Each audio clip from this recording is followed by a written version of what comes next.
de todo aquel que levanta razón de nuestra esperanza. Te rogamos, Señor, que tú nos conduzcas.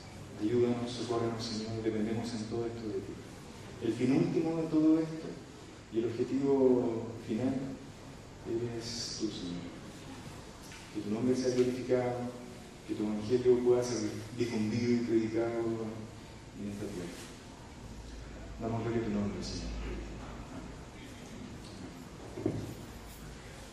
Invitamos al hermano Rodrigo entonces para que comencemos con la primera sesión.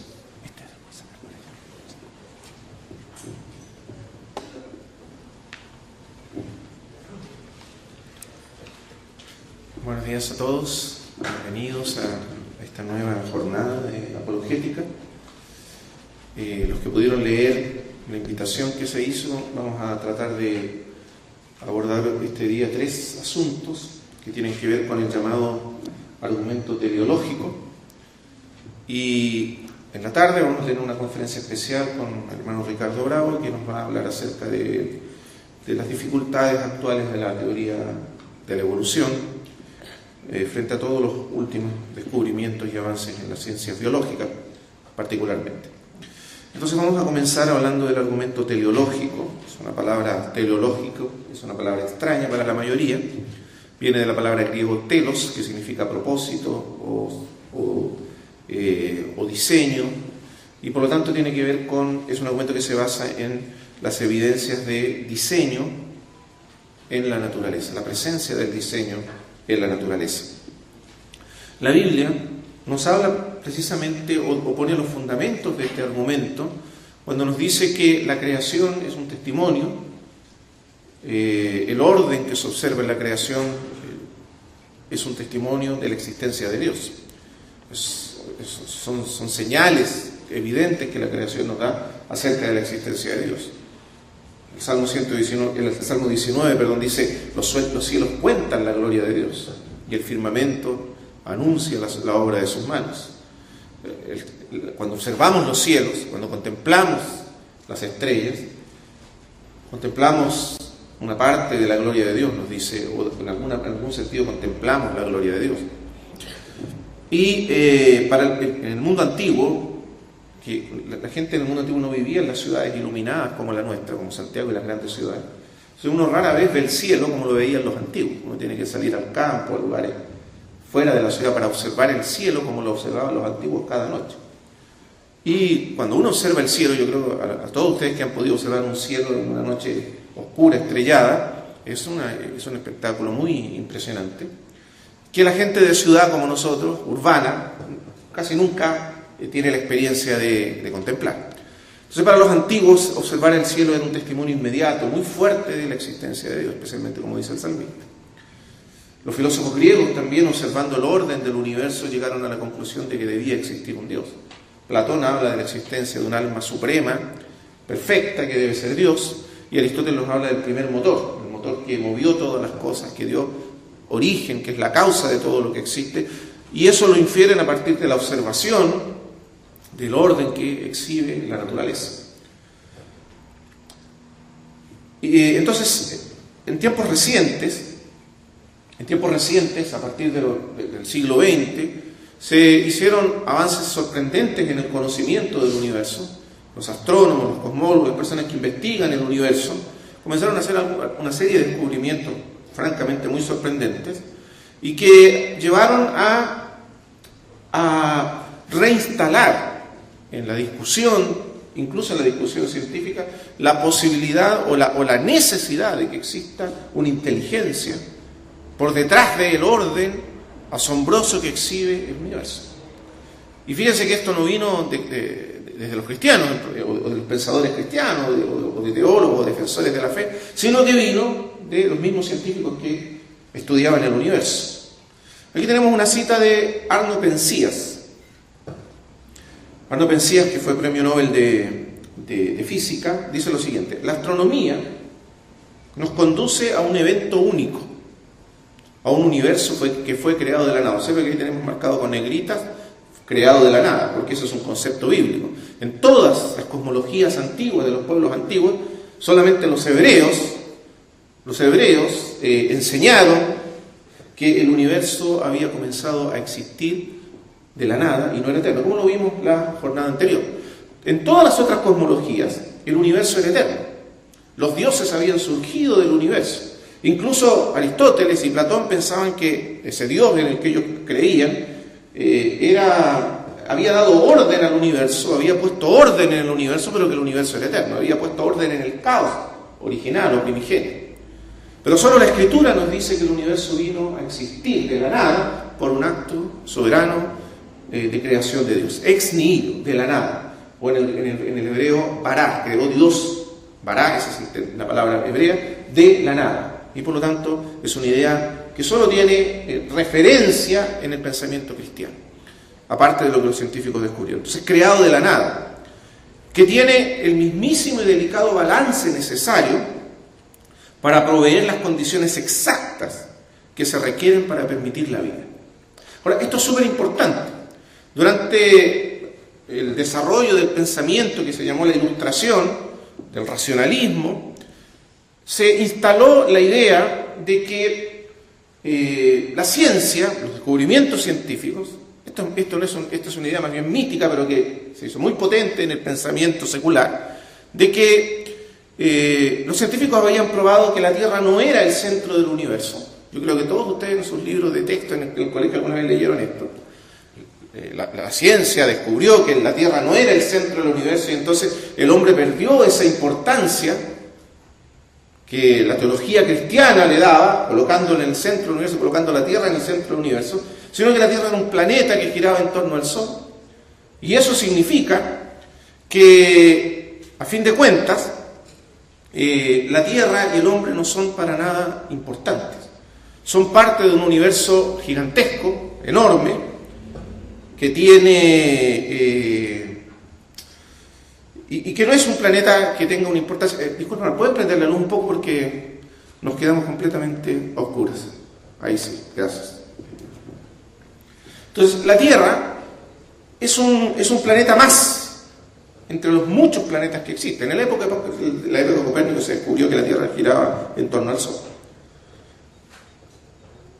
A eso los científicos lo llamaron el principio de mediocridad. Vivimos en un planeta común y corriente, que no tiene ninguna significación especial, y ahora, a la medida que se fue descubriendo el tamaño real del universo, porque primero se descubrió que el universo, que el sistema solar existía dentro de una galaxia que contiene miles de millones de estrellas. Pero el descubrimiento más importante que hizo Hubble por allá por los años 20 o 30, con su telescopio, es que no solamente la Tierra era parte de una galaxia que contiene millones de estrellas, sino que el universo contiene millones, miles de millones de galaxias. Y cada una de ellas contiene miles de millones de estrellas. Entonces, ¿qué es la Tierra en ese concierto del universo? ¿Qué lugar ocupa de la Tierra? Simplemente como dijo Carl Sagan, uno de los grandes astrónomos del siglo pasado, es un pequeño punto azul, carente de significado en un universo extremadamente grande. Deberían existir, dice, millones y millones y millones de planetas semejantes a la Tierra. Y cada uno de esos planetas podría contener vida. Entonces, la vida, según esta idea, es algo barato, algo fácil de encontrar en el universo. Ustedes, cuando yo era joven, estaba de moda esta serie de televisión que causó furor, y que ayudó mucho a transmitir estas ideas a las generaciones más jóvenes, se llamaba Viaje a las Estrellas, Star Trek. Y después se convirtió en películas de cine, pero originalmente fue una serie. Y en esa serie se desarrollaba esta idea. Una nave espacial que viajaba por la galaxia o por el universo, porque la idea era viajar por el universo. Y a medida que viajaba se encontraba con innumerables planetas, con civilizaciones, con seres diferentes a los seres humanos. O sea, la vida era algo fácil de encontrar en el universo. O sea, la teoría de la evolución, o la teoría de la abiogénesis y de la evolución, decían que la vida era algo que surgía espontáneamente si se daban las condiciones que eran muy simples, el agua, una serie de elementos más, y entonces surgía la vida. Y si el universo estaba lleno de planetas que tenían agua y tenían las condiciones necesarias, entonces tendría que haber surgido la vida y evolucionado hasta convertirse en vida inteligente. Entonces no éramos nada más que habitantes de un universo que podía contener miles de seres distintos a nosotros, seres vivos e inteligentes. A eso se le llamó principio de mediocridad o principio de Copérnico. Sin embargo, a medida que las investigaciones avanzaron, se empezaron a descubrir algunas cosas que eran increíbles. Y algunas de ellas simplemente excepcionales. El primer descubrimiento es lo que dice aquí Arno Penzias. Dice que en el origen del universo tuvo que haber un balance delicado, tan preciso, y que fue necesario para proveer las condiciones exactas que se requieren para permitir la vida. Y que tiene un plan fundamental que podría denominarse sobrenatural. Esto lo dice Arno Penzias, que entre paréntesis es ateo, declaradamente ateo.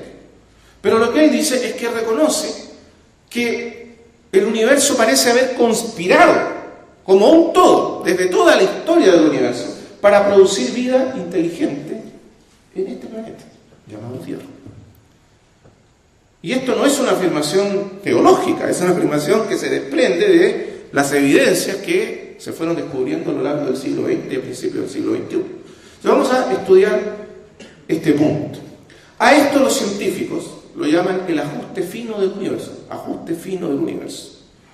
Fíjese lo que dice la definición. El ajuste fino se refiere al increíble grado de precisión y balance con que debieron ser ajustadas las constantes fundamentales de la naturaleza y ciertas cantidades físicas para permitir el surgimiento de la vida inteligente en el universo durante las condiciones iniciales del Big Bang. O sea, cuando el universo comenzó a existir, la gente a veces, de manera popular, en la idea popular, Big Bang significa gran explosión. Esa fue una palabra que acuñó el astrónomo Fred Hoyle, la gran explosión. Pero un poco de una manera irónica, porque a él no creía en la existencia de ese comienzo.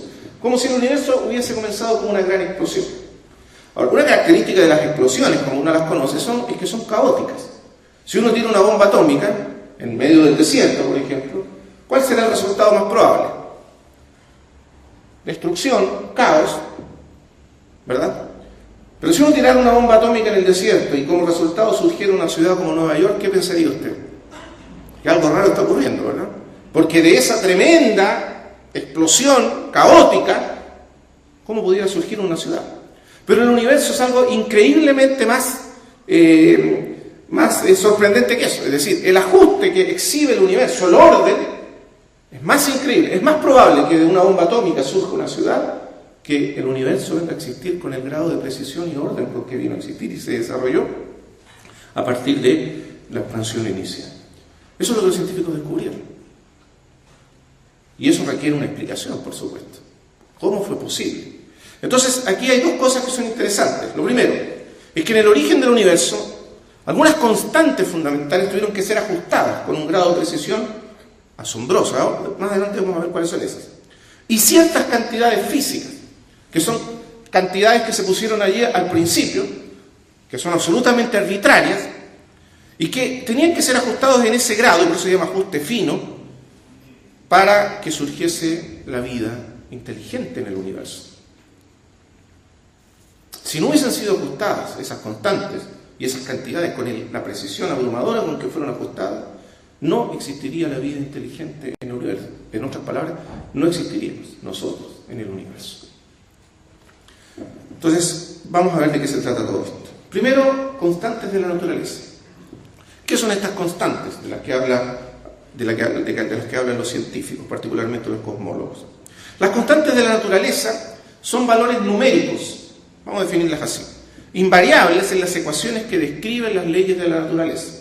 Aquí tenemos un ejemplo para que se entienda. Esta ecuación, que aparece aquí, es la ecuación que define la ley de gravedad según Newton, la ecuación de Newton para la ley de la gravedad. Ustedes tienen que se define como F. F es la fuerza de gravedad, la fuerza de atracción. Y tienen ahí una G. Observan la G que aparece F igual G. Esa G representa una constante, un número fijo, que es la constante de gravitación universal. Es un número fijo. Y luego tiene las masas de los cuerpos y la distancia entre los cuerpos. Entonces, lo interesante aquí es que en esta ecuación que define la ley de gravedad hay un número, una constante que se llama G. Esa constante tiene un valor fijo, arbitrario, un valor determinado. Si esa constante variase en un pequeño grado infinitesimal, en un sentido, hacia arriba o hacia abajo, entonces la vida sería imposible en el universo. El punto es que no hay ninguna razón para que esa constante tenga el valor que tiene y no otro. No hay ninguna razón para que esa constante haya adquirido ese valor preciso, único, habiendo podido adquirir cualquier valor en una enorme, abrumadora gama de posibilidades, adquirió el valor exacto, el único que servía para que la vida existiese y existiese la vida inteligente en el universo. Más adelante vamos a ver un poco más en profundidad este tema. Estamos definiendo algunos conceptos. El primero es constantes de la naturaleza, valores constantes que son dados, que son puestos allí al principio de la historia del universo y que si no existieran en ese valor preciso que tiene, la vida habría sido imposible en el universo. Después tenemos ciertas cantidades físicas. ¿Qué son estas? Cantidades arbitrarias colocadas como condiciones iniciales al comienzo de la historia del universo, sobre las cuales operan las leyes de la naturaleza.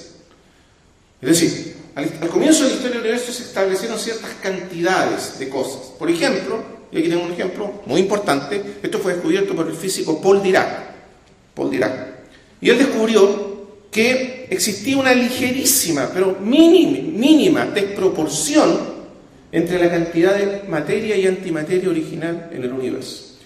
Yo sé que ustedes cuando escuchan la palabra antimateria les suena a ciencia ficción, ¿no es cierto? Los motores de las naves espaciales de justamente viaje a la estrella funcionaban con antimateria. ¿Qué es la antimateria? Cuando Paul Dirac, en su acelerador de partículas, que es una máquina que les permite observar las partículas más pequeñas, las subpartículas atómicas, observando las partículas, lo que ellos crean es una cámara de vapor y hacen pasar las partículas, disparan las partículas subatómicas a través de la cámara de vapor y las partículas dibujan un rastro, que es un rastro con una trayectoria, un dibujo, una trayectoria que termina en una especie de espiral. Entonces, esos rastros se pueden doblar hacia la izquierda o pueden doblarse hacia la derecha. Si el rastro se dobla hacia la izquierda, entonces la partícula es negativa. Si se dobla hacia la izquierda, es positiva. Lo que descubrió Paul Dirac es que cuando se crea materia, cuando se produce la materia, porque la materia se crea a partir de la energía, cuando se crea la materia, según la ecuación de Einstein, ¿recuerdan la ecuación de Einstein? La famosa ecuación de Einstein. La energía es igual a la masa. La ecuación, la energía es igual a la masa multiplicada por el cuadrado de la velocidad de la luz. Entonces, lo que hace esa ecuación es decir que energía y materia son equivalentes y que la materia se puede crear a partir de la energía, como de hecho ocurrió al comienzo de la historia del universo. Entonces, en esa liberación increíble de energía que ocurrió al comienzo de la historia del universo, se creó la materia. Pero lo que descubrió Dirac es que cuando se crea materia, la materia siempre se crea en proporciones idénticas a la antimateria. Es decir, por cada partícula positiva se genera una partícula idéntica pero negativa, una antipartícula. Cuando uno observa, si uno pudiese observar la materia y la antimateria son idénticas, visualmente son idénticas, pero son de signo contrario. Entonces, cada vez que se crea una partícula positiva, se crea una partícula negativa idéntica, en proporción igual, 50 y 50%, siempre. Eso es súper interesante, porque cuando la materia y la antimateria colisionan entre sí, lo voy a poner de esta otra manera. La fuente más poderosa de energía conocida por el hombre es la fusión nuclear. En la fusión nuclear, dos átomos se fusionan, dos núcleos atómicos se fusionan para formar un tercero. Y se libera una parte de la energía que sostiene a los átomos juntos en el núcleo, Perdón, no a los átomos, a los protones juntos en el núcleo. Cuando se libera esa energía, la energía que se libera es la que produce las explosiones termonucleares. Una liberación increíble de energía. ¿Sabe usted cuánta energía se libera en la fusión nuclear? De la energía que contiene el átomo, la materia. Un 1%. Cuando dos partículas de antimateria colisionan, se libera el 100% de la energía que contienen. Es decir, se transforman en pura energía. Se destruyen mutuamente y se transforman en pura energía, 100%. Cuando comenzó a existir el universo, se creó la misma cantidad de materia y de antimateria, porque siempre se crean partículas. Debiera haberse creado, dijo Paul Dirac, debiera. Pero si eso hubiera ocurrido, ¿qué habría pasado? No existiría el universo. No existiría el universo, no habría materia, porque toda se habría convertido en energía. ¿Qué pasó entonces? Paul Dirac calculó que tenía que haber una ligera proporción superior de materia en el origen del universo que de antimateria, y lo calculó exactamente. ¿Cuánta tenía que ser? Para que el universo llegara a existir como existe y se formaran las galaxias, las estrellas y los planetas que conocemos. Y es una proporción tan pequeña que asombra. La cuestión es que no hay ninguna razón por la cual la materia tenía que ser ligeramente superior, la cantidad de materia, a la de antimateria. No hay ninguna razón conocida por la ciencia por lo cual esto debiera ser así. Era absolutamente arbitrario. Vamos a verlo en detalle más adelante. Estos son los ejemplos. Tenemos estos dos conceptos. Vamos a ver algunos de estos ejemplos de ajuste fino del universo que conmocionaron, literalmente conmocionaron, en el mundo de la física y de la cosmología durante el siglo XX.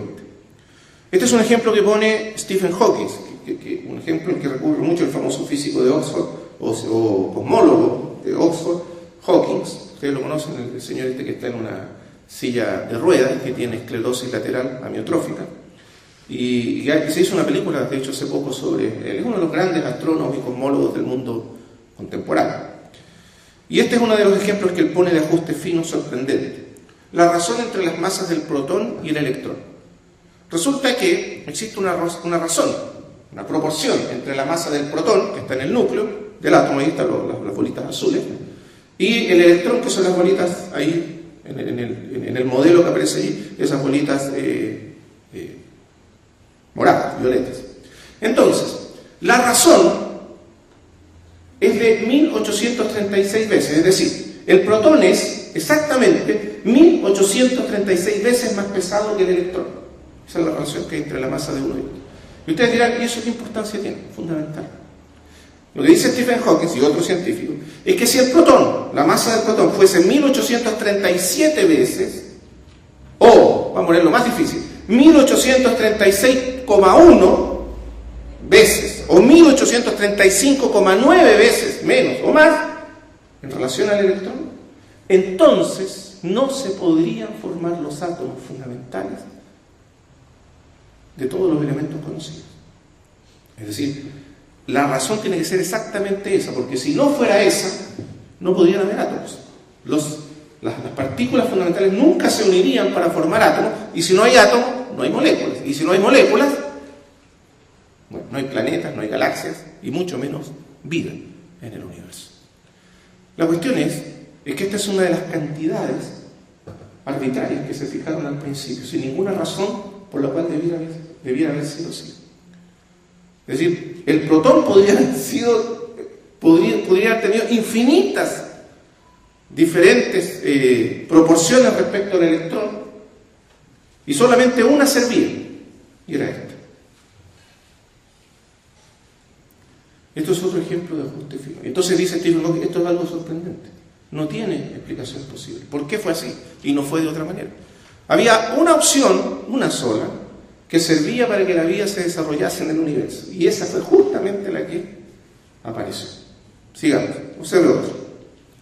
Las 4 fuerzas fundamentales han sido ajustadas en un grado de precisión abrumador. Aquí tenemos las 4 fuerzas fundamentales según la física que gobiernan el universo: la fuerza de gravedad, la fuerza electromagnética, la fuerza nuclear fuerte y la fuerza nuclear débil.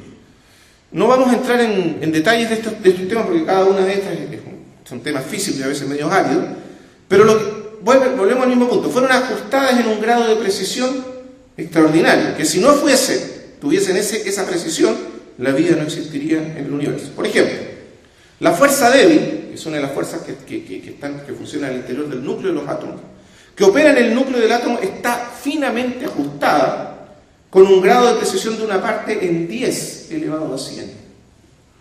¿Sabe lo que es un número 10 elevado a 100? Es un 1 seguido de 100 ceros. Para que tenga usted una idea, los científicos calcularon y calculan que el número total de partículas, no de átomos, de partículas, incluyendo electrones, fotones, quarks, todas las partículas atómicas y subatómicas que usted se puede imaginar, el número total de partículas que contiene el universo es de 10 elevado a 80. Y aquí estamos hablando de 10 elevado a 100. Entonces, esa fuerza tuvo que ser ajustada para que por eso los científicos hablan también de la sintonía fina del universo. La sintonía fina es una idea que viene de las radios antiguas. No sé si ustedes conocen las radios antiguas, tenían un dial. Entonces cuando uno quería poner la radio tenía que girar la perillita hasta que la aguja caía exactamente en la posición del dial donde se sintonizaba la radio. Entonces se sintonizaba. Si uno no la ponía exactamente en ese punto, no podía captar la frecuencia y no podía escuchar la radio. Entonces los científicos se imagínense usted un dial tan ancho como el universo, del tamaño del universo, del largo del universo, un dial imposible de imaginar. Ahora imagínense que en ese dial hay solo un punto, una rayita, que es la que sintoniza para que se produzca la vida. Y todos los otros puntos del dial son prohibitivos para la vida. Ahora, si fuese el azar lo que gobierna el origen del universo, entonces ese dial podía haber caído en cualquiera de esos puntos del dial. Y solo había uno que permitía la existencia de la vida. Eso es precisamente lo que ocurrió. El dial marcó en el lugar exacto. Es decir, por eso dice, la fuerza débil fue ajustada con un grado de precisión de una parte de 10 elevado a 100. Bueno, ¿por qué era importante que tuviese esa precisión, ese grado de ajuste? Porque si no, si fuese ligeramente, estamos hablando ligeramente en el sentido de ese dial extremadamente largo, ligeramente mayor o ligeramente menor, ¿qué habría ocurrido? Las estrellas no podrían quemarse de la manera lenta y estable que se requiere para la existencia de la vida. Más adelante vamos a ver el ejemplo de nuestro Sol, pero para que yo tenga una idea. El Sol tiene un ciclo enormemente largo en que va quemando la energía que contiene. Eso permite que la vida se desarrolle sobre la Tierra. Si la fuerza nuclear débil no hubiese sido ajustada con ese grado de precisión, dicen los científicos, entonces las estrellas se quemarían se quemarían demasiado rápido. Es decir, no durarían nada. Brillarían en el universo por unos cuantos millones de años y luego se apagarían. Y por supuesto eso sería absolutamente destructivo. Y haría imposible la existencia de la vida. Los ciclos de las estrellas serían extremadamente breves.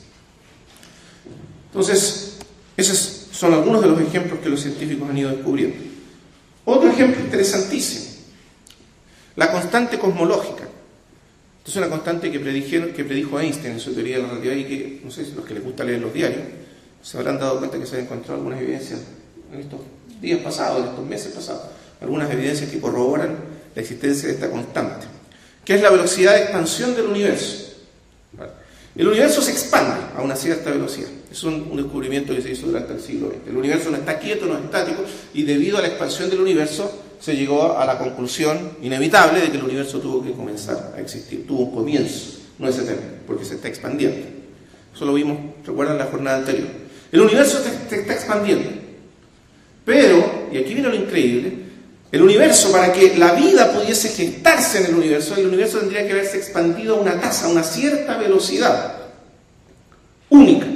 Si el universo no se expande a esa velocidad, entonces el universo no podría llegar a generar vida. Y fíjese el grado de precisión con que tiene que ser ajustada la expansión del universo, la velocidad de expansión del universo. Es tan precisa como una parte en 10 elevado a 150. Es decir, otra vez, tenemos un número increíblemente, casi, no lo podemos expresar con palabras, un número tan grande. Y en cualquiera de esas otras opciones, que no fueran esta precisa, si el universo se expandiese en ese grado de precisión un poquito más rápido, un poquito más lento, no existiría la vida en el universo. Porque si el universo se expandiese más rápido, ¿qué ocurriría? Si ligeramente, en este grado de precisión, si se expandiese ligeramente más rápido, ocurriría entonces que los átomos y las partículas no se unirían para formar galaxias. Simplemente se expandirían y el universo estaría compuesto de partículas fundamentales que nunca se llegaron a unir, fundamentalmente helio e hidrógeno, que nunca se llegaron a unir para formar estrellas y a partir de las estrellas generar los metales pesados necesarios para la vida. Entonces no habría galaxias ni estrellas, mucho menos planetas.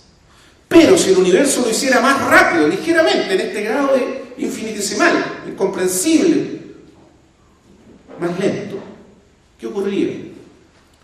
la vida, perdón, el universo colapsaría sobre sí mismo casi de manera inmediata. Apenas comenzó a existir, habría colapsado sobre sí mismo.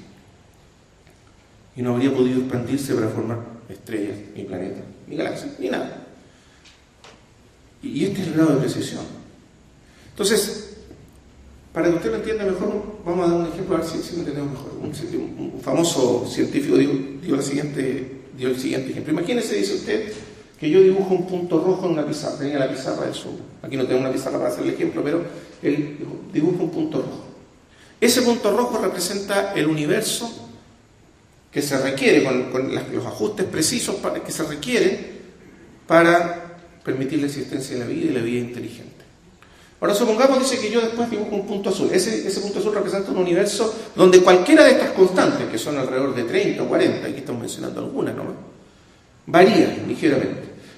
Por cada vez que una de esas constantes o cantidades fundamentales varía ligeramente en el grado casi absurdo en que podría variar, surge un punto azul, un universo que no permite la vida. Entonces él dice, yo dibujo este punto rojo aquí y luego comienzo a variar las constantes en estos grados. Podría llenar esta pizarra, podría llenar una pizarra del tamaño de la Tierra, podría llenar una pizarra del tamaño del universo de puntos azules. Nunca surgiría un punto rojo. En otras palabras, nunca tendríamos un universo que contiene vida. Por lo tanto, esto requiere una explicación. Aquí ya lo habíamos dicho, este es el tema de la proporción desigual de materia y antimateria en el universo. ¿De acuerdo? Protones, antiprotones. Stephen Weinberg, y aquí viene lo interesante, Stephen Weinberg, que es Premio Nobel de Física, calculó lo siguiente: según él, la cantidad de materia inicial en el universo, aquí viene el grado de precisión, debió superar la cantidad de antimateria en una parte de cerca de 10 elevado a 10. Es decir, en una parte en 10.000 millones. Esa es la proporción infinitesimal en que la materia debió superar a la materia para que una vez que colisionaran restara esa proporción de materia exacta, que es la única que permite la existencia de las galaxias, las estrellas, los planetas y la vida. La pregunta es, ¿por qué? ¿Por qué ese valor y no otro? Eso es lo que resulta incomprensible. Y finalmente Roger Penrose, que es científico asociado, escribió un libro junto y desarrolló una de las famosas ecuaciones de la singularidad junto con Hawking, también físico o científico de Oxford, usando todos estos elementos, calculó entonces en qué grado debió haber sido estructurado, ordenado el universo para permitir la existencia de la vida. Entonces dice así: Roger Penrose calculó que la probabilidad de que dicha baja entropía del volumen, vamos a desenrollar los conceptos. Baja entropía significa una gran cantidad de orden. Recuerden, en la jornada pasada dijimos que la entropía tiene que ver con la cantidad de energía o de orden que contiene un sistema dado. El universo, como un sistema cerrado, comenzó a existir con una bajísima cantidad de entropía, es decir, en otras palabras, comenzó a existir como un sistema extraordinariamente ordenado, de acuerdo a todo lo que estamos viendo. Todas estas constantes fueron ajustadas de una manera tan precisa. ¿Se entiende lo que estamos diciendo? Baja entropía. O sea, ¿cómo fue que el universo comenzó a existir con este grado de orden, de precisión? Porque si usted inyecta energía en un sistema, la energía tiende a comportarse de manera caótica. Por ejemplo, es un ejemplo clásico. Si usted inyecta un gas en una botella, ¿qué va a hacer el gas en la botella? No va a ocurrir que las moléculas se junten en una esquina de la botella y se organicen en la esquina de la botella. ¿Qué hace el gas? Se expande homogéneamente por toda la botella. Eso es segunda ley de la termodinámica. ¿Qué significa eso? Que se comporta de manera caótica, no de manera ordenada. Lo increíble es que el universo comenzó a existir con una liberación de energía que simplemente supera la imaginación humana, pero esa liberación de energía no fue caótica, sino que fue extremadamente ordenada. Repito, es como si usted arrojara una bomba atómica y producto de la bomba atómica surgiera una ciudad. Entonces él calculó en qué grado tenía que ser ajustado la baja entropía inicial del universo, el orden inicial del universo, para que contuviese vida, usando todos estos valores. A eso lo llama el volumen original del espacio-fase, cómo debió comenzar a existir el universo. Es decir, el orden inicial del universo debió de ser de una parte, y observen con atención este número, una parte en 10 elevado a 10 elevado a 123. Es un número tan grande que tuvo que elevar la potencia a otra potencia, una parte de 10 elevado a 10 elevado a 123. Es un número tan absurdo que Penrose dice: yo no conozco ningún otro número en ningún ámbito de la ciencia como este número. En ese grado debió ser afinado el universo. Ahora, vamos a ver qué significa eso. Quiere decir que, esta es una cuestión de probabilidades, que existe una probabilidad en 10 elevado a 10 elevado a 123 de que el universo llegue a existir como existe, como lo conocemos, para contener vida. O en otras palabras, antes de que surgiese nuestro universo por el mero azar, debieron haber existido o surgido 10 elevado a 10 elevado a 123 universos que no contienen vida. Repito, para que usted tenga una idea de este número, la cantidad total de partículas del universo es de 10 elevado a 80. O sea, si se toma todas las partículas del universo son 10 elevado a 80, y es un número abrumador. Pero este número es simplemente supera cualquier cosa que uno pueda pensar. Entonces la pregunta es: ¿por qué llegó a existir este universo? Si por el azar no debió llegar a existir. De hecho, William Dembski, un matemático, filósofo matemático norteamericano, calculó lo que llama el límite de probabilidad universal. En estadística, las personas que trabajan con probabilidades y estadística tienen un número que llaman la zona de rechazo estadístico. Es decir, cuando se supera cierto número de probabilidades, entonces los estadísticos dicen: esto no puede llegar a ocurrir, es un fenómeno que simplemente nunca va a llegar a ocurrir. Por eso se llama zona de rechazo estadístico. Y es de 10 elevado, de una parte en 10 elevado a 150, o 10 elevado a menos 150.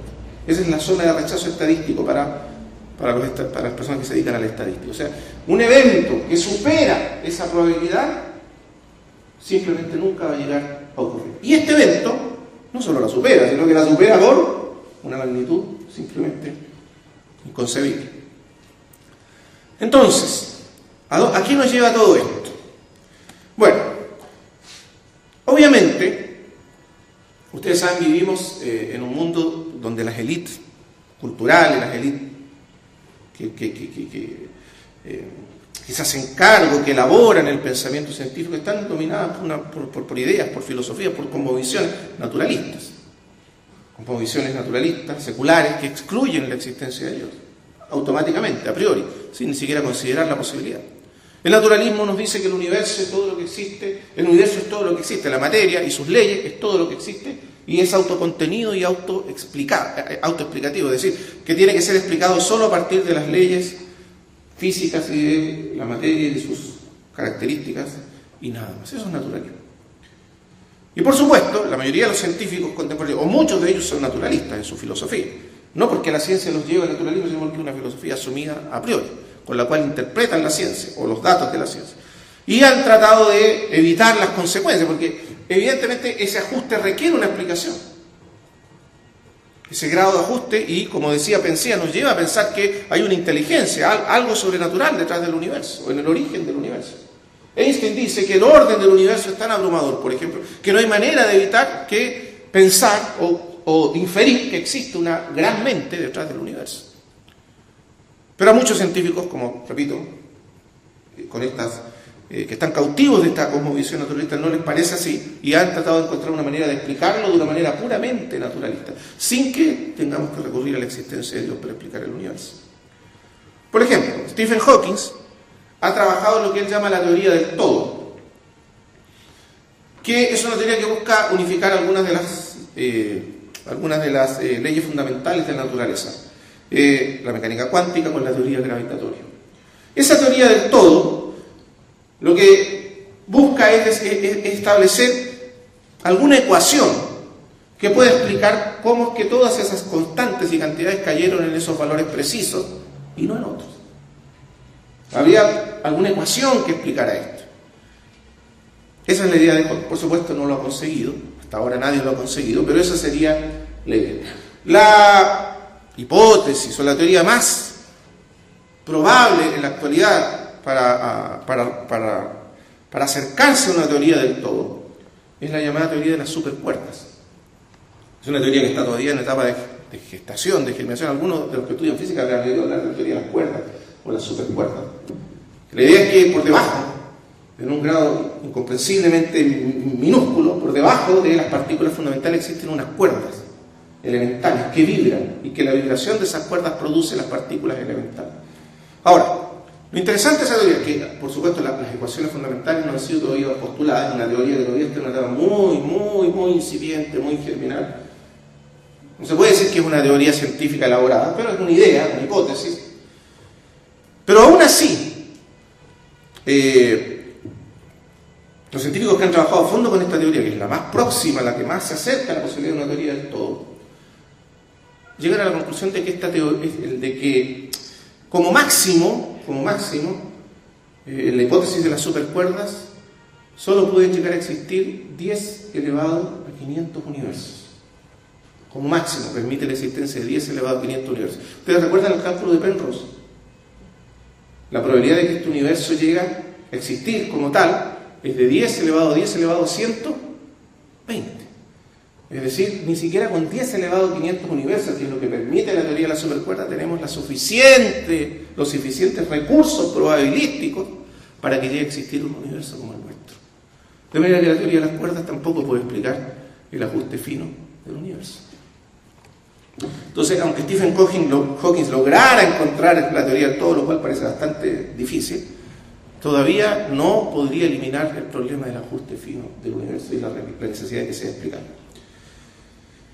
Entonces, fíjense ustedes que se han tomado dos caminos para explicar el ajuste fino, evitando la explicación de que tiene que ser un acto de un diseñador, de un Dios creador y diseñador.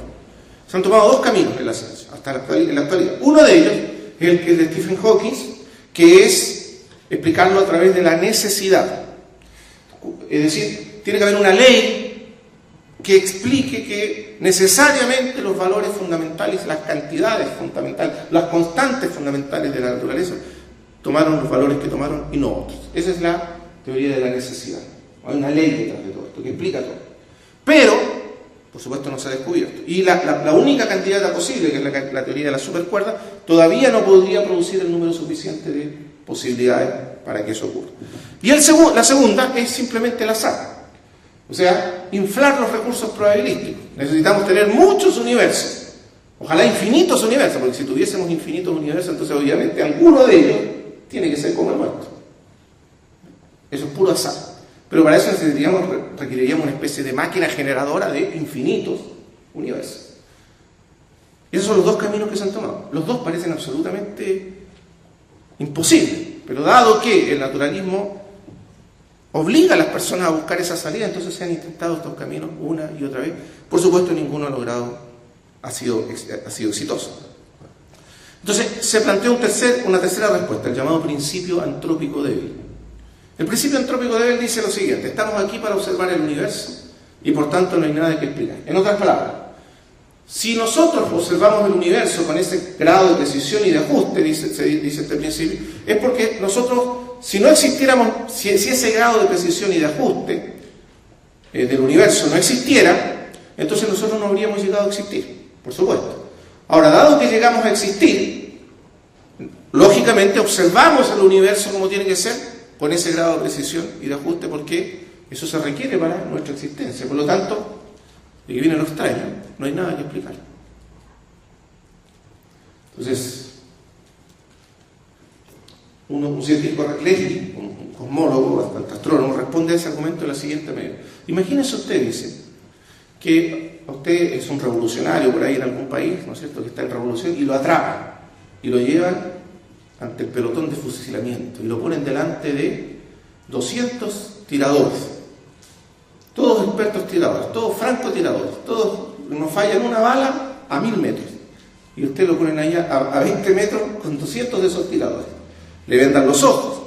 Y entonces el capitán que está a cargo de la tropa da la orden, apunten, ¿cómo es? Levanten, apunten y fuera. Y usted escucha todos los disparos. Pero curiosamente usted no muere, queda vivo. Entonces se saca la venda y ve que ningún disparo le acertó. Entonces usted asume el principio entrópico débil. Es decir, dice, bueno, ya que yo estoy aquí vivo para observar lo que ocurrió, quiere decir que no hay nada que explicar. ¿Usted haría eso? Por supuesto que no. Si 200 tiradores expertos no le aciertan a 20 metros, tiene que haber una explicación que va más allá del azar o de la casualidad. Requiere una explicación. Entonces, esto es lo mismo con el universo, dice él. Aunque nosotros estemos vivos, y obviamente si el universo no hubiese sido ajustado con el grado de precisión que fue ajustado, nosotros no existiríamos, ni estaríamos aquí para preguntar por qué fue ajustado así. Por supuesto que sí. Pero eso no quita que ahora sí existimos y todavía estemos preguntándonos, como se preguntaría este hombre a quien 200 tiradores no le acertaron, ¿cómo es que llegó a ocurrir una cosa semejante? Requerimos una explicación, dice. Se requiere una explicación. Y por lo tanto, ese es el gran dilema actual. Entonces, la tercera opción, la segunda opción, dijimos que una opción es explicarlo a través de una ley, la segunda es simplemente decir, en realidad no hay nada que explicar, y la tercera, es decir, es multiplicar los recursos probabilísticos. Y esta es la idea de los multiversos. No sé si hay una idea que sea más popular en la ciencia ficción contemporánea que los multiversos. La televisión tiene un efecto de crear un contexto, o como dicen los sociólogos, una estructura de plausibilidad que hace que ciertas cosas sean más creíbles o más aceptables que otras. Entonces la televisión nos acostumbró a pensar que los multiversos son cosas que existen a la vuelta de la esquina. ¿Cierto? Uno ve cuántas películas de televisión y los multiversos, uno pasa de un universo paralelo al otro fácilmente en las películas de ciencia ficción. Entonces parece que fueran algo que ya es un hecho. Pero no, es una idea que surge simplemente como un recurso, como dice Dembski, de inflación estadística.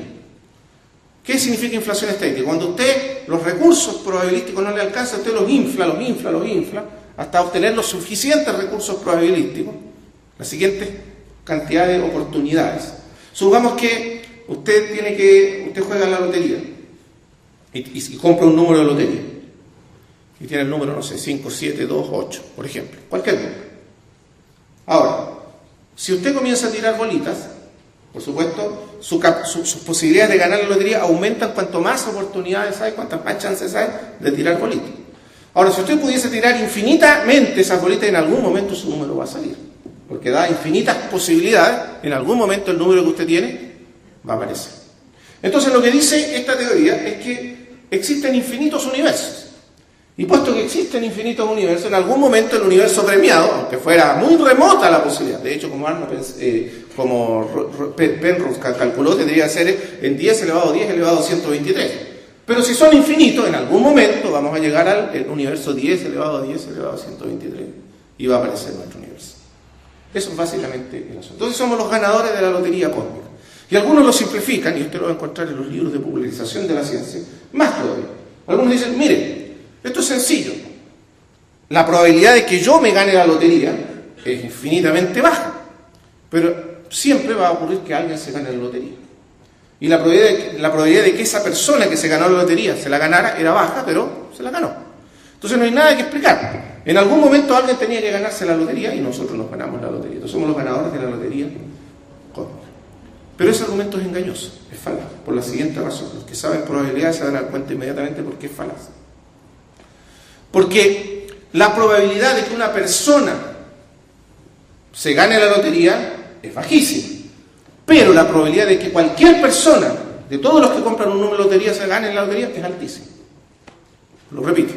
Si usted tiene 1000 números de lotería, o vamos a poner 1.000.000 de números de lotería, y los vende todos, ¿cuál es la probabilidad de que uno de ese 1.000.000 de personas se gane la lotería?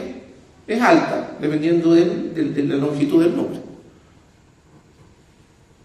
Pero la probabilidad de que cada una de esas personas se gane, que cada una de esas personas específicas se gane, es bajísima. Pero de ese 1.000.000, algunas se la tienen que ganar. Entonces ese es el punto. Entonces, voy a ponerlo de otra manera. Si usted especificase el número de la lotería antes de comenzar, por ejemplo, dijese, solo el número 5728 se va a ganar la lotería, y todos los otros números no van a ganar la lotería, entonces usted está reduciendo las probabilidades drásticamente, ¿verdad? Entonces, porque cuando se tiran las bolitas de lotería, todos los otros números son perdedores, y solo si saliese el número que yo especifiqué de antemano como ganador, si saliese ese número, entonces alguien ganaría la lotería, ese número. Eso es lo que ha ocurrido con el universo.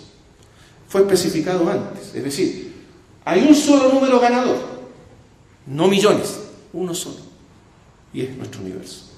¿Cuál es la probabilidad de que ese número saliera y no cualquier otro dentro de los millones y millones y millones y miles y miles y millones de números posibles? Simplemente, abrumadoramente baja, como calculó Penrose.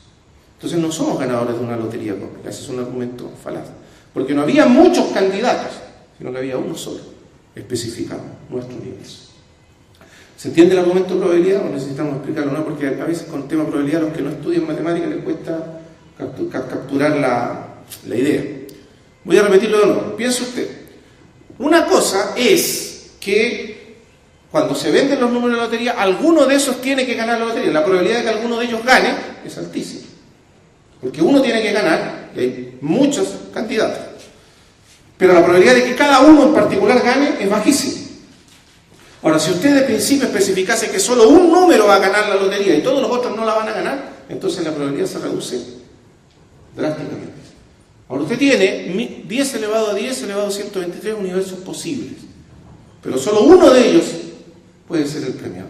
¿Cuál es la probabilidad de que salga ese número premiado y no los otros? 1 en 10 elevado a 10. Usted tendría que tirar todas esas opciones antes de que surgiera nuestro universo. La cuestión es que si viviéramos en un multiverso, entonces estaríamos plagados, además, de todos esos universos vacíos, sin vida, que estarían colisionando constantemente los unos con los otros. Y no es lo que realmente ocurre. Además, y adicionalmente, como ustedes recuerdan la vez pasada, Vilenkin, Wood y Bohr establecieron el teorema de las singularidades en el año 2005 y establecieron el teorema de que para todo universo en expansión tiene que existir una singularidad inicial. En otras palabras, que no existe ningún universo que tenga un pasado infinito. Todos los universos comenzaron a existir, incluso los multiversos, porque esta es una singularidad que se aplica a todos los multiversos. Los multiversos, cualquiera de las opciones que se han planteado para los multiversos, todos ellos comenzaron a existir en un pasado finito. Y eso quiere decir que no hubo suficiente tiempo para que llegasen a existir infinitos universos. Y por lo tanto, tampoco la teoría de los multiversos. Ahí está el ejemplo del universo inflacionario, que es una de las teorías. Entonces, todas estas explicaciones no parecen existir debido a la evidencia, porque de hecho no tenemos ninguna evidencia. Y muchos dicen, nunca tendremos evidencia de la existencia de otro universo a partir del nuestro. Es una hipótesis, una especulación en realidad. Pero no tenemos ninguna evidencia, porque ¿cómo podríamos observar algo que está más allá del origen del universo? No se puede. Por lo tanto, es una especulación. Y todas estas explicaciones parecen existir debido a la evidencia. No parecen existir debido a la evidencia, no hay ninguna evidencia que las respalde, sino una suerte de desesperado compromiso a priori con el naturalismo. Es decir, uno está comprometido con una visión filosófica del mundo y tiene que haber una explicación naturalista. Y como sea, tenemos que encontrar una explicación naturalista, y aunque no la encontremos, vamos a forzar las cosas hasta encontrar una explicación naturalista. Y si no la encontramos, vamos a decir, bueno, algún día, en el futuro, y vamos a apelar a la esperanza, y en el futuro caben todas las posibilidades, por lo tanto, obviamente, cualquiera puede apelar al futuro. Algún día vamos a encontrar la solución. De hecho, ese es el argumento de Richard Dawkins en su libro La ilusión de Dios. Él dice, la cosmología encontró evidencias del ajuste fino del universo. Todo parece indicar que el universo fue diseñado, pero nosotros sabemos que no fue diseñado. ¿Cómo lo saben? Bueno, porque tienen un compromiso a priori con el naturalismo y por lo tanto no pudo ser diseñado. Sabemos que no fue diseñado. Entonces dice, la teoría de la evolución, y la tarde el hermano Ricardo va a mostrar que está lejos de ser así, pero él dice, la teoría de la evolución nos ha dado una explicación plausible del origen de la vida apelando solo a causas naturales. Entonces podemos esperar que en el futuro, la esperanza, entonces los científicos, los cosmólogos también encuentren algo equivalente a la teoría de la evolución que haga plausible el ajuste fino del universo por causas puramente naturales. O sea, pura esperanza, pura fe, sin fundamento, sin evidencia ninguna. Y como vamos a ver, tampoco la teoría de la evolución tiene ese estatus, por decir así, epistemológico, cognitivo que él pretende que tiene en su argumento. Ese es el estado de cosas actual. Entonces todo parece ser una especie de desesperado compromiso a priori con el naturalismo. ¿Cómo podríamos entonces construir un argumento a favor de la existencia de Dios con todos estos datos y estas evidencias que tenemos a mano? Vamos a hacer un argumento deductivo con dos premisas, una primaria y una secundaria, premisa mayor, premisa menor, como aprendimos, y la conclusión que se sigue lógicamente, necesariamente, si las dos premisas resultan verdaderas, las dos primeras. La primera premisa, el ajuste fino del universo.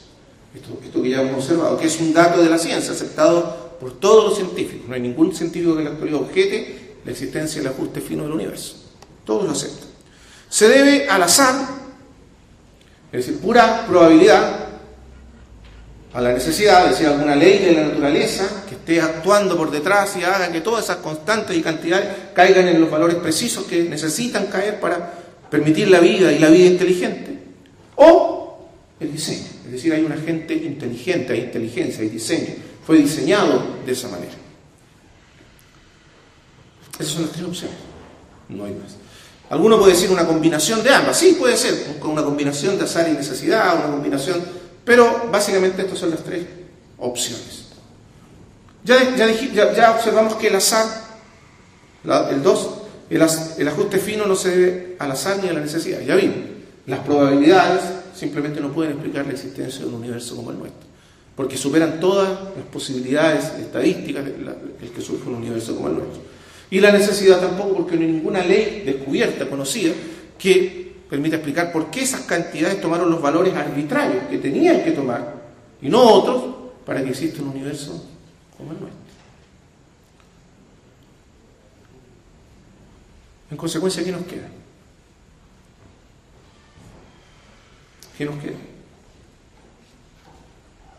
El diseño. Ahora, para inferir la existencia de diseño necesitamos dar un paso adicional. El paso adicional es lo siguiente: aunque una probabilidad sea bajísima, eso todavía no implica diseño. Para que haya diseño tiene que haber un paso adicional. Tiene que haber lo que William Dembski llama especificación. En otras palabras, ¿cómo sabemos que un artefacto, un objeto o un evento fue diseñado? No solo porque existe una bajísima probabilidad de llegar a existir, sino porque a la vez se ajusta a un patrón independiente, es decir, está especificado. En otras palabras, lo que dijimos al principio. Si de antemano nosotros especificásemos un número de la lotería y justo saliese ese número y no otro, ¿usted qué pensaría? ¿Que fue suerte? ¿Fue puro azar? No, usted diría que aquí alguien metió mano, aquí hay inteligencia, ¿no es cierto? O supongamos que a usted le gusta jugar a las cartas, espero que a ninguno le guste jugar a las cartas acá, pero a usted le gusta, usted es un jugador de póker y se va a jugar póker por ahí, al casino. Y se pone a jugar póker y le salen 6 manos o 7 manos seguidas de póker, es decir, 4 bases, 7 veces seguidas. ¿Qué piensa el señor de la mesa respecto a usted? ¿Que usted tiene una suerte magnífica? ¿Por qué no? Puede ser suerte, puede ser azar, puede ser pura probabilidad, claro, es probable, en un grado infinitamente bajo, que usted saque 7 manos de póker al hilo, es posible. Pero ¿por qué la persona que está allí sentada no le cree que usted sacó 7 manos al hilo por pura suerte? Diseño. Porque esa persona, de manera razonable, infiere que la probabilidad es tan baja, y además, no solo que es baja, sino que justamente lo que salió son las 4 cartas que le hacen ganar a usted la partida todas las veces. O sea, está especificado. Hay una intencionalidad detrás. Justamente salen las 4 cartas que me permiten a mí ganar siempre y en todos los casos. Y entonces ese señor, intuitivamente, porque no tiene un desarrollo tan conceptual del tema, pero intuitivamente infiere la acción de un agente inteligente. Como cuando uno dice que los dados están cargados. Alguien modificó los dados para que caigan siempre los números correctos. Bueno, parece que en el universo entero alguien modificó los dados. Alguien cargó los dados para que cayeran exactamente siempre en los números donde tenían que caer. Por ejemplo, cuando Hawking describe la constante de expansión del universo, él dice algo súper sorprendente. Dice, no es que solo tuvo que ser ajustada al principio, sino que ella tenía que tener un valor crítico a lo largo de toda la historia del universo. Siempre tenía que, es como si usted trazara una línea y le dijese a la constante expansión, usted siempre tiene que mantenerse aquí, críticamente en esta línea, y no puede salirse ni a la derecha ni a la izquierda a lo largo de 13.600 millones de años. Si usted se acelera un poquito en cualquier momento de esos 13.600 de años, o se disminuye en el grado que vimos, su velocidad, el universo deja de ser capaz de sostener vida. Sorprendente, ¿verdad? ¿Por qué? ¿Cómo? Y eso fue precisamente lo que ocurrió. Entonces, si no es la necesidad, es una ley que lo explique, porque no hay ninguna. Si no es el azar, porque ya vimos que los recursos probabilísticos simplemente no son suficientes para explicar por mero azar la ocurrencia de estos eventos o de estas cantidades o constantes. ¿Qué quiere? El diseño. Alguien cargó los dados, alguien determinó que estas cosas debían ocurrir de esta manera y no de otra. ¿Por qué? Porque justamente da la casualidad que son los valores que se necesitan para que surja la vida y la vida inteligente en el universo. Mera casualidad. Hay especificación. Se ve claramente. Porque la especificación es el patrón independiente, son los valores que se requieren para que exista la vida. Entonces, otro gran científico dice, a todas luces parece ser que un gran superintelecto ha estado jugando con la física. Y no hay otra explicación mejor hasta el día de hoy.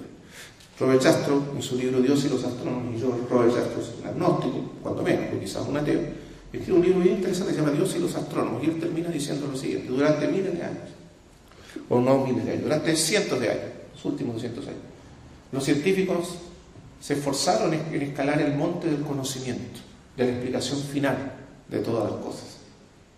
Y se esforzaron, y escalaron hasta que llegaron al cine. Cuando llegaron al cine, se encontraron con que un grupo de teólogos había estado sentado ahí por miles de años y los saludó y les dio la bienvenida.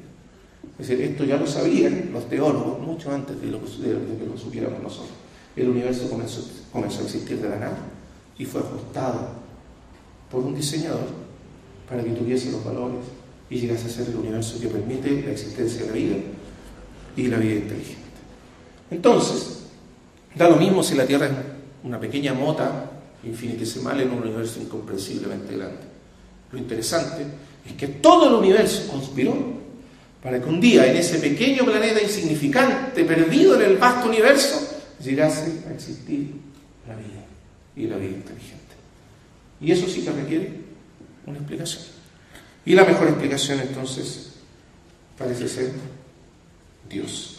Entonces, el ajuste fino del universo, resumimos, no se debe al azar, no es puro azar.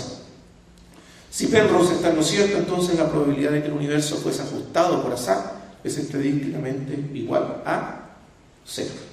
No hay ninguna probabilidad ni posibilidad. Tampoco es necesidad. El ajuste fino tampoco puede ser atribuido a la necesidad, pues los valores adquiridos por las constantes y las cantidades fundamentales de la naturaleza son arbitrarios, dentro de un número abrumador de posibilidades diferentes. No existe ninguna ley física conocida que determine esos valores. En conclusión, puesto que todas las explicaciones fallan en explicar el ajuste fino del universo, la mejor explicación es que este fue diseñado. Si el universo fue diseñado, entonces tiene que existir un diseñador. El único candidato serio para ser ese diseñador es Dios. Porque para que exista un diseñador tiene que ser un agente en primer lugar inteligente. Y eso significa que tiene que ser personal. Y eso significa que ser increíblemente sabio, porque para ajustar todos esos valores, los valores exactos, la sabiduría de ese agente tiene que haber sido simplemente incomprensible. El conocimiento que debía tener de la ciencia, de la física, de la materia y de todo, simplemente abrumador e increíblemente poderoso para dar existencia a ese universo y conducir ese universo por los cauces que él determinó. Entonces el universo, lejos de ser un lugar desordenado, caótico, azaroso, es un lugar extremadamente ordenado, orquestado, diseñado y ajustado con una precisión increíble y abrumadora. Y volvemos a la Biblia, porque las cosas invisibles de él, dice Pablo en Romanos, su eterno poder y deidad se hacen claramente visibles desde la creación del mundo, siendo entendidas por medio de las cosas hechas. De modo que no tienen excusa. No hay excusa. Pues habiendo conocido a Dios, no le glorificaron como a Dios, ni le dieron gracias. Siendo tan evidente a través de las cosas hechas la existencia de un Dios creador, diseñador, no le dieron gracias, no la reconocieron. Usted lo ve en todos estos científicos que tratan de encontrar las explicaciones más bizarras, más remotamente plausibles, con tal de escapar a la inferencia de que existe un Dios que diseñó, ordenó, organizó el universo para que existiese la vida y la vida inteligente sobre él. Así que el único candidato serio para ese diseñador es Dios. Muy bien. Entonces, esta es la primera parte del argumento teleológico. Vamos a hacer no sé si vamos a dar unos 10 minutos para preguntas y respuestas y luego pasamos a un break. Aprovechen de preguntar todo lo que quieran.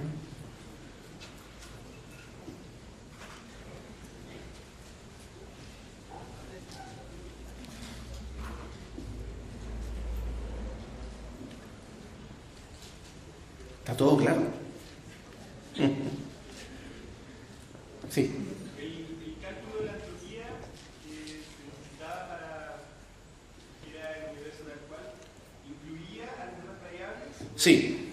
No sé si Penrose incluyó todas las variables, pero incluyó las más importantes. O sea, el grado de ajuste que todas estas constantes y cantidades tenían que poseer para que el universo se desarrollara como se desarrolló. A eso lo llama el grado de baja entropía original del universo. ¿Es el resumen entonces? Sí, el resumen.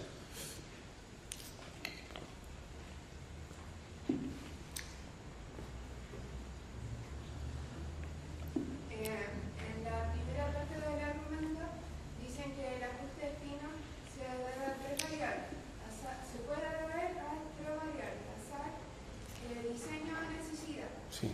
Para alguien que no conoce mucho sobre el tema, le puede parecer que la primera premisa tal vez arbitraria, ¿no es cierto?, considerar estas tres posibilidades. ¿Por qué no existen otras posibilidades? ¿Por qué no se mencionan? Bueno, es súper interesante el tema, es un debate que tiene que ver con la filosofía de la ciencia, pero Jacques Monod, un famoso científico y filósofo de la ciencia, publicó un libro que se llama Azar y Necesidad.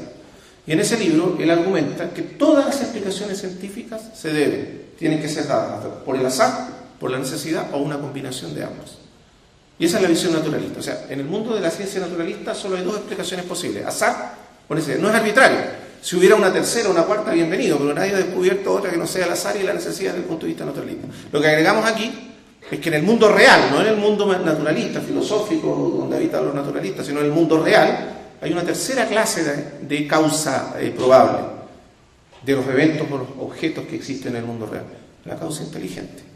Por ejemplo, si uno va por la selva y se encuentra una piedra con una forma aproximadamente humana, uno dice, pudiera haber sido, ¿no es cierto?, el azar, trabajando lentamente la lluvia, el viento, no sé, la erosión, lo que sea, y, ¿no es cierto?, algunas leyes de la química y de la física, la cristalización de la roca, no sé, cualquier cosa, pero tomó esa forma semi-humana. Pero si usted en medio de la selva se encuentra con una escultura gigantesca, con la figura humana, usted sabe inmediatamente, intuitivamente, que ni todo el azar, ni todas las leyes de la química y la física trabajando juntas podrían producir una figura tan exactamente humana, con forma humana. Usted dice, hay una gente inteligente, alguna cultura, alguna civilización creó esa imagen. Entonces, en la experiencia humana tenemos tres causalidades probables, ¿no es cierto? Azar, necesidad y diseño. Supongamos que uno fuese a la luna, al lado oscuro de la luna. Ustedes saben que la luna nos rota, entonces siempre nos da la misma fase. Pero si uno fuese al lado oscuro de la luna y encontrar allí una especie de enorme cementerio de chatarra, máquinas y algo que parezca naves espaciales, ¿usted qué pensaría? ¿Que la luna fue bombardeada millones de años por asteroides y que por efecto de esos asteroides, de los bombardeos, surgió esa chatarra espacial? No, lo más probable es que alguien lo puso allí, alguien lo creó, es decir, una agencia inteligente. De hecho, Dawkins cree que ha planteado el argumento irrefutable contra la idea del diseñador cuando dice, bueno, en realidad el problema de la idea del diseñador no funciona porque uno debiera preguntarse, bueno, ¿y quién diseñó al diseñador? Obviamente esa es una pregunta que la ciencia nos hace porque nos llevaría a una regresión infinita. explicaciones. Realmente no necesitamos saber quién diseñó al diseñador, basta saber con qué podemos inferir la existencia de un diseñador. Por ejemplo, si usted se encuentra con una nave espacial abandonada en el lado oscuro de la Luna, aunque usted no tenga la más remota idea de quién fue el diseñador, ni de dónde vino, ni cómo era, ni cuál era su apariencia, ni qué pensaba, no sabe quién es, pero sí sabe que fue diseñado. De hecho, en el Museo Smithsoniano en Estados Unidos existe una cantidad enorme de artículos, de objetos descubiertos por la arqueología que nadie, miles, que nadie sabe para qué servían. Nadie ha podido descubrir para qué servían, qué uso tenían, ni quién los hizo. Pero una cosa se sabe, son objetos creados por la inteligencia. Entonces uno puede inferir la existencia de un diseñador sin todavía saber quién fue el diseñador. O mucho menos saber quién diseñó al diseñador, lo cual es absurdo. Por supuesto, Dawkins se equivoca en pensar que uno tiene que saber quién diseñó al diseñador, porque el Señor no necesita haber sido diseñado. Si se trata de Dios, es simplemente un ser eterno que no fue creado, que no comenzó a existir y por lo tanto no tuvo que haber sido diseñado. ¿Sí?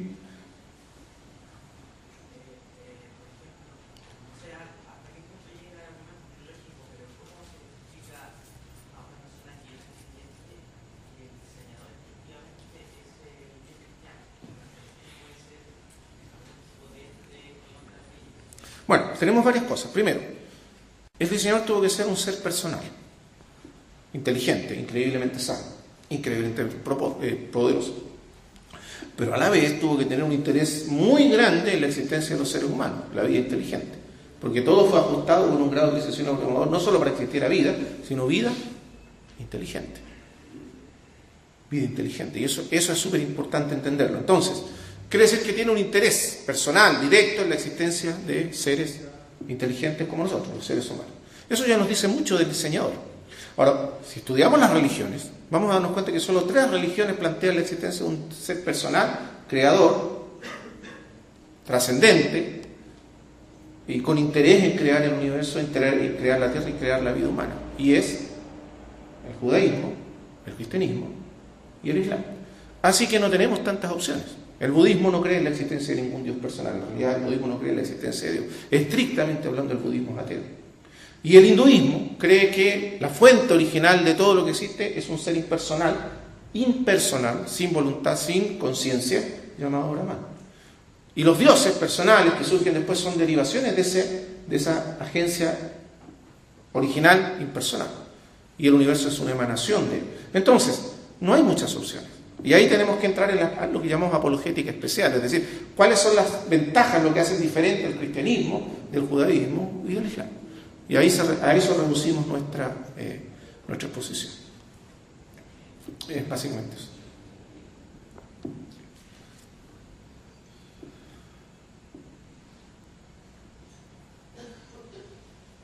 En otras palabras, no solo el naturalismo no tiene ninguna respuesta para el ajuste fino del universo, tampoco la tiene el hinduismo, ni el budismo, ni las religiones orientales. Y eso es importante también recalcar ese punto.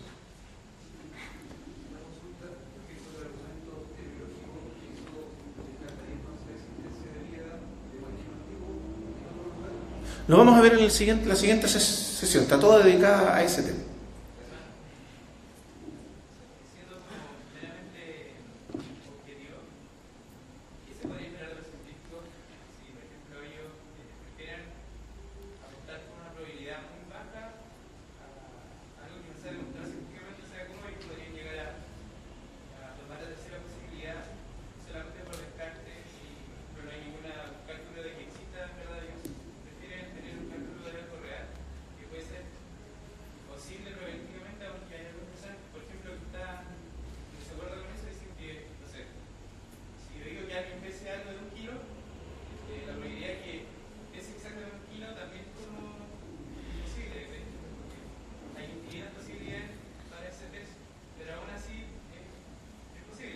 Sí, repito. Una cosa es que un evento de baja probabilidad llegue a existir. Todavía puede en la próxima sesión vamos a estudiar el llamado filtro de Dembski, que estudia todas esas opciones.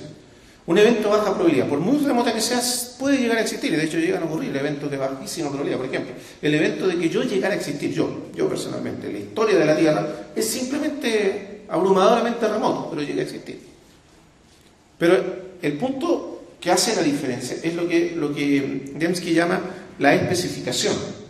Entonces, imagínese, dice, que usted le dan un arco y usted es un pésimo arquero, pero usted le dicen que tiene una pared gigantesca delante suyo, que no hay forma de errarle a la pared, porque para donde sea que tiene una flecha, le va a dar a la pared. Entonces usted empieza a tirar flechas, y siempre le acierta a la pared. Entonces viene un señor, y cada vez que usted clava una flecha en la pared, dibuja alrededor de la pared una diana, es decir, un blanco. ¿Sí? Entonces, él dice, usted podría llenar la pared de flechas, y podría dibujar una diana en cada uno de esos blancos. Ahora, el evento de que una flecha dé en un punto determinado y en otro es extremadamente improbable. Es extremadamente improbable, pero todavía no es un evento especificado. Porque usted está tirando al azar y el azar puede explicar por qué esa flecha de ahí, de acá, de acá, es simplemente al azar. Pero cada uno de esos puntos de la pared es extremadamente improbable. Pero todo eso se puede explicar por azar. Si usted dibuja una diana después, todavía es una explicación ad hoc. O sea, eso es lo que estaría, según esta punto de vista, eso es lo que estaría haciendo la explicación del diseñador. Usted está diciendo que después que el evento dio en el blanco, usted está diciendo fue diseñado, está dibujando un blanco alrededor. Pero supongamos, dice él, que usted ponga un blanco, un solo blanco, en toda la pared, y se ponga muchos metros, y usted dispara, y acierta en el centro del blanco. Entonces usted ya no puede atribuir al azar. Usted tiene que suponer que hay un gran tirador, un excelente arquero disparando la flecha, ¿no es cierto? No se puede atribuir al azar el evento. ¿Cuál es la diferencia? Que usted de antemano, de manera independiente, especificó el blanco, dónde tenía que dar la flecha. Y eso es lo que le hace a usted suponer que hay un gran arquero dando al blanco. Eso es lo que Dembski llama especificación. Entonces, ¿cuál es el blanco que nosotros percibimos que está especificado antes de que el universo comience a existir? ¿Cuál? La existencia de la vida. ¿Entiende? Porque no es que la flecha puede dar en cualquier punto y usted obtiene siempre un resultado positivo, sino que hay un solo punto en todas las opciones posibles donde la flecha tiene que dar para que exista vida. Y eso es lo que requiere una explicación. O sea, requiere un arquero extremadamente capacitado, hábil, para dar en el blanco. Y ese arquero es lo que nosotros llamamos Dios.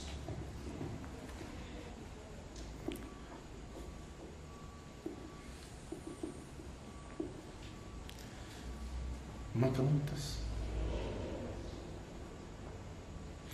Ahora, es súper interesante cuando ustedes se enfrenten a conversaciones con personas no creyentes, mostrarles que como algunos dicen, por ejemplo, Timothy Keller le gusta usar la expresión, estas son pistas de la existencia de Dios.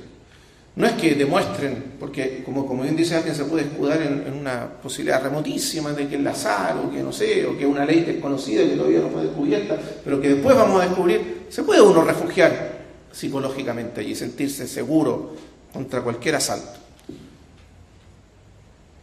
Pero entonces uno tiene que hablar en el sentido que son pistas que indican con mucha fuerza hacia la existencia de un creador, de un Dios que diseñó, que creó todo lo que existe. No son evidencias conclusivas, determinantes, porque como dijimos al principio, todas las explicaciones de inferencia que utilizan la inducción, el proceso de inducción o inferencia lógica, no pueden llegar a conclusiones que son 100% verdaderas.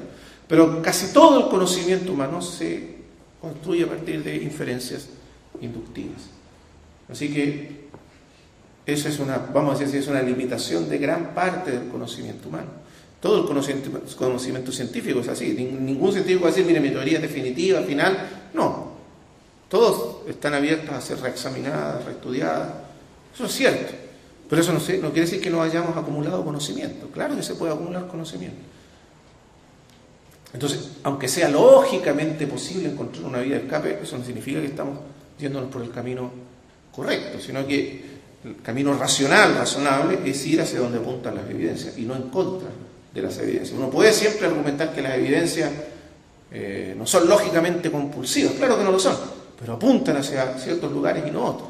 Y una mente racional, la mente científica por lo demás, siempre se ha ufanado de seguir las evidencias donde quiera que ellas lo lleven. Y aquí las evidencias nos llevan claramente hacia la existencia de un diseñador.